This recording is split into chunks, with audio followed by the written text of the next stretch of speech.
사실은 앞서 한동훈 장관과 박용진의 공방 얘기도 했지만 빼놓을 수 없는 인물이 있습니다. 한동훈 장관 하면 바로 김의겸 의원인데 이른바 청담동 술자리 의혹을 제기했다가 어제 저희가 보내드렸다시피 면책 특권 뒤에 숨은 것 아니냐라는 비판도 동시에 나오고 있습니다. 저희가 준비한 화면부터 잠시 만나보겠습니다. 비대위장 그래서 거기 청담동 어제 다 들렸어.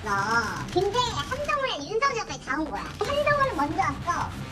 그러니까 이제 갑자기 막 일어나서 뭐 노래 하나 하시려고 하더니 그러다가 이제 좀 도약기 들어오십니다 이러는 거야. 한 시간을 노래가지고 자기 공개를 같이 그거 하는데 자기들 연주해달래. 인스턴 이탈리기? 오, 그한테 공개를 같이 자기가 부르겠대.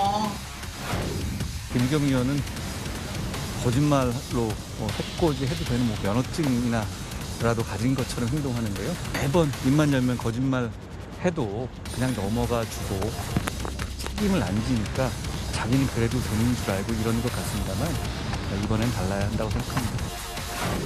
제가 제기한 의혹보다는 한동훈 현직 법무부 장관이 민영사를 제기하니까 국민들이 거기에 대해서 울분을 느끼고 저에게 후원금을 보내준 겁니다. 저는 오히려 그래서 한동훈 장관 땡큐다. 그 첼리스트가 경찰에 이야기가 나왔을 때 그래서 제가 그때 공개적인 사과를 했습니다. 심심한 사과를 드린다라고 말을 했었고요.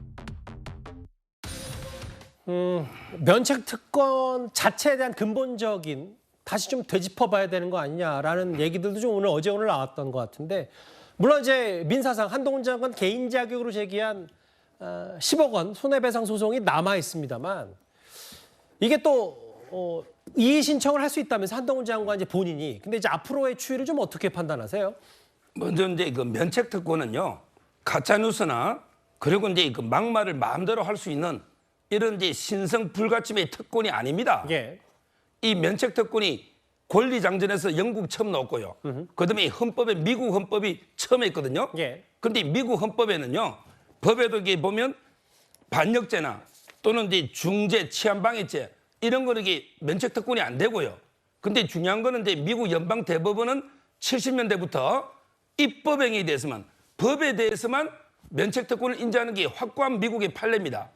그다음에 독일 기본법은요. 독일법은 국회 내 행위라고 하더라도 명예훼손적인 경우에는 면책되지 않는다. 이게 독일의 헌법이에요. 우리 법이 독일 걸 가져왔는데 예. 명예훼손적인 데는 적용되지 않는다. 그래서 우리나라 판례가요. 옛날에 그 박계동 의원 대통령 비자금 노태우 폭로 사건 있잖아요. 예. 그때 뭐랬냐면 면책특권이라 하더라도 명백하게 허위인 걸 알고 폭로한 경우는 적용되지 않는다. 이게 또 우리 확고한 판례입니다. 자, 이 관점에서 보면 김의겸 의원은요. 최소한 이게 미필적 고의는 무조건 있는 거예요. 청와대 대변인이 대통령이 뭐 김현장 30명에 어떻게 그 핸드폰 들고 들어와서 합니까? 본인이 대변인까지 했잖아요. 허위인 걸 알면서도 난 면책 특권이니까 그냥 미필적 고의는 최소한 있고 제가 보기에 뭐 확정적 고의가 있다고 보이지만 허위인 걸 알았을 거고요. 그리고 두 번째는요. 45조를 보세요. 직무와 관련해서 면책 특권이 있잖아요. 예. 근데 술자리 관계 이게 직무 관련성이 있습니까? 아무 직무 관련성이 없잖아요. 국회법에도 이게 사생활이란 명예훼손 발언 못하게 돼 있잖아요. 이거는 경찰이 법을 너무 모르는 거예요. 경찰이 저는 법리를 너무 모르는 면책 특권에 대해서. 예. 따라서 이게 불송치했고 아마 이제 고소인이잖아 한동훈 장관이. 그렇죠. 고발인이 아니고 고소인이니까 이 신청하면 예. 그러면 이게 검찰에서 재수사 다시 이게 경찰에 이렇게 수사해라 이렇게 아마 지시를 내려가지고 뭐 아마 앞으로 이게 계속 저는 형사건이 문제가 된다 이래 봅니다. 그러니까 면책 특권 말고도 다시 검찰이 만약에 한동훈 장관이 이의 신청한다면 이 부분에 대해서 불송치 결정이 아니라 들여다볼 건 들여다보는 게 맞다라고 생각하시는 거예요? 그게 맞죠. 경찰이 면책 특권을 전혀 모르는 것 같아요. 여러 요건에. 그래서 저는 이게 법을 더 잘하는 검찰에서 아마 이게 직접 수사는 못할 거예요. 이의 신청하면 아마 이게 보안 수사 지시를 내릴 겁니다. 그래도 경찰이 안 따르면 경찰을 교체한다든지 이런 게 절차가 예상됩니다. 굳이 사실 김의겸 의원의 과거 발언까지 소환하지 않더라도 본인 스스로도 불체포 특권에 아니죠. 정확히 면책 특권에 숨지 않는다고 얘기했기 때문에 지금까지 가짜 뉴스 논란은 꽤 많았었습니다. 이재정 의원한테 제가 들은 이야기예요. 한동훈 장관이 쫓아와서 엘리베이터 앞이라 어디 도망갈 데도 없어요. 손을 탁 내밀면서 악수를 청하더랍니다. 북한이 도발 수위를 높여가고 있는데 현재 윤석열 정부에서는 대화 채널이 없어서 대응하는 데 한계가 있는 것 같다. 대사가요. 손정숙 국장께서도 비슷한 시기에 이제 기자 생활을 하셨잖아요. 저 김의겸 의원과. 그러면 이제 모르겠어요. 이제 본인이 문재인 정부의 청와대 대변인 혹은 민주당의 대변인도 했고 실제로 앞으로 정치를 더 한다는 얘기잖아요. 군산에 출마한다면.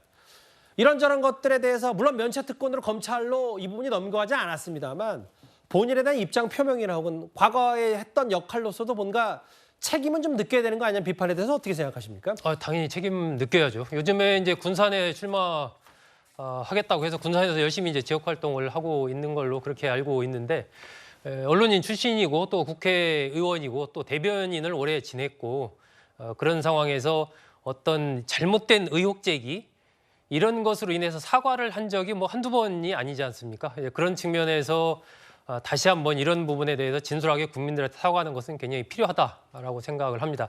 이게 이 면책 특권이라는 부분이 사실 우리 정치 문화의 중요한 정치 개혁의 화두 중에 하나였죠. 과거의 권위주의 정권, 군사 정권 시절에는 필요성이 있었지만 지금 시대가 많이 바뀐 상황에서 이런 잘못된 이른바 가짜 뉴스를 퍼뜨리는 장으로 면책 특권이 활용이 된다라면 그건 대단히 잘못된 것이다.